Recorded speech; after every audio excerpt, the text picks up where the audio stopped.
Here's my review and overall thoughts of the GoTrax XR Series scooter.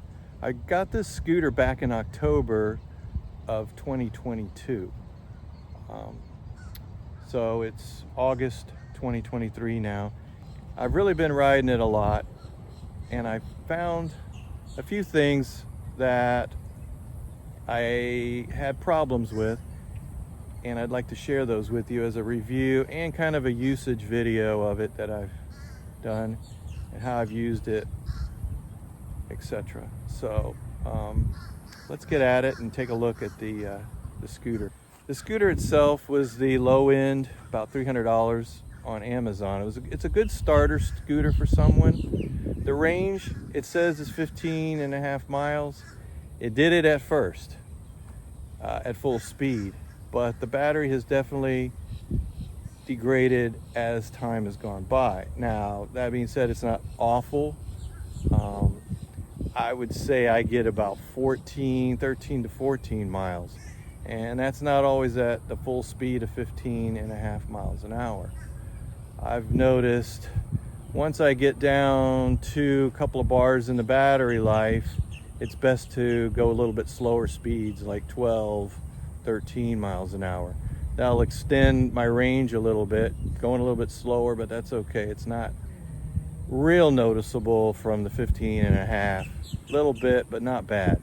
And that'll get you where you want to go. So I planned my trips about 6 miles and turn around at 6 miles. I used to be able to do 7.5, but I can't get that now. So the battery definitely has degraded. That is the only thing. I'd like to get another scooter at some point that has a bigger range. At least 2 hours would be great. So other than that, as a beginner scooter, it's pretty good.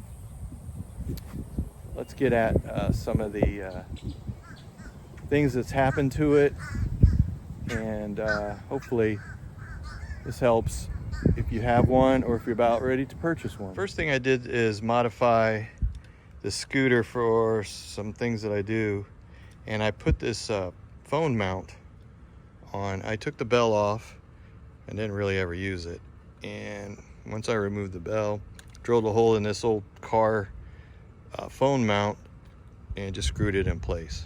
So I can put my iPhone on the front if I want to, keep my hands free. So that's kind of a cool little mod you can do if you want. Putting it together was really easy. Just a couple pieces in the box. You put on the stock here, and then the brake, hook it up, and you're basically done. So it was very easy to put together. Okay, when you start off, you have to be rolling. If you're not rolling, it doesn't start.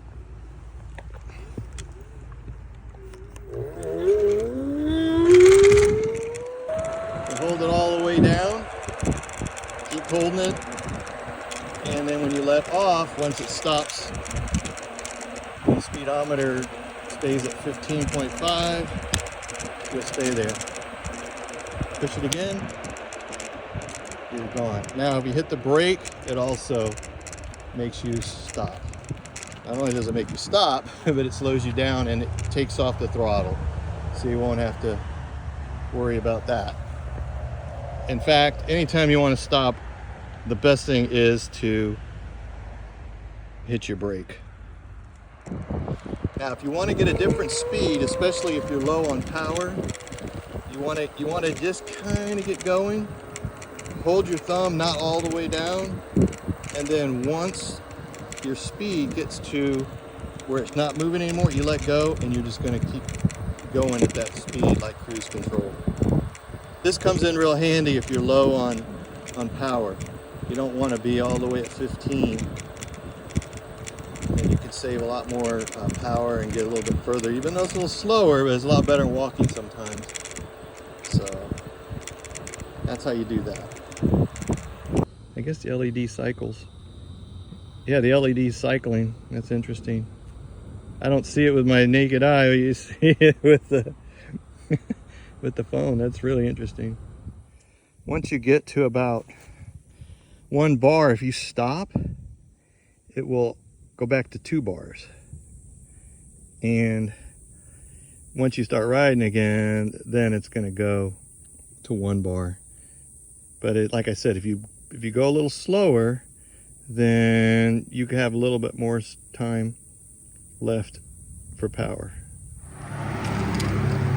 Okay, most of the time I ride on the bike trails, so there's not any really cracks or bumps per se. They're pretty smoothed out asphalt on bike trails because I like to go through the habitat. And I noticed one day it was making some rattling noise. So I checked out the scooter in the front. I noticed the screws fell out, and that had to have been from the vibration of running on sidewalks.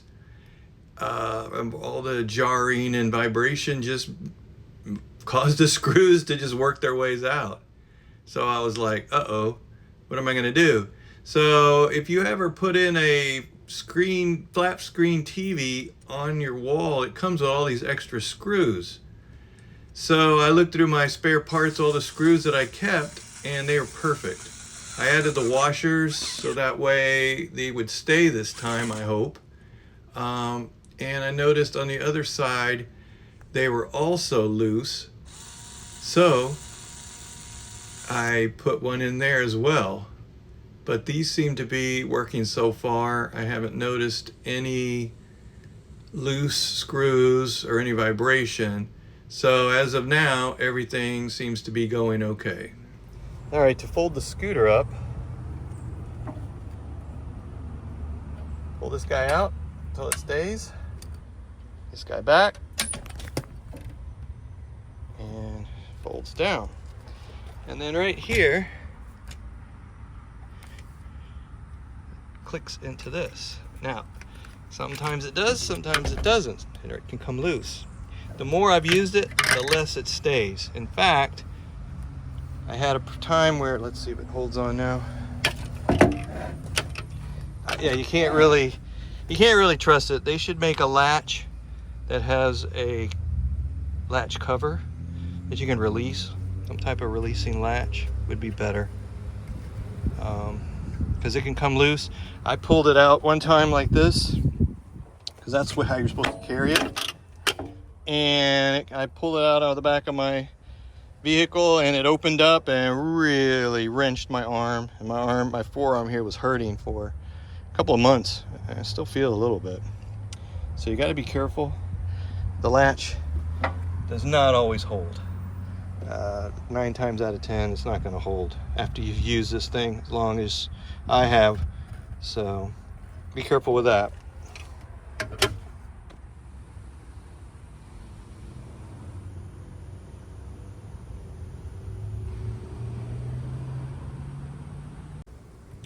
This is the way the latch is supposed to hold.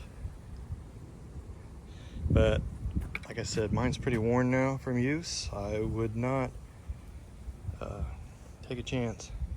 But at least I can roll it this way, maneuver it into my garage instead of having to carry it. So that way works still.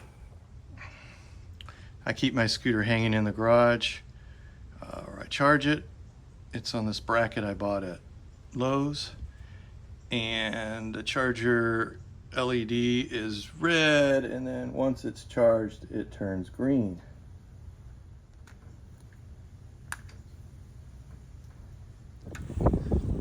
Well, that's the GoTrax scooter, and I'm gonna say overall it's an average purchase.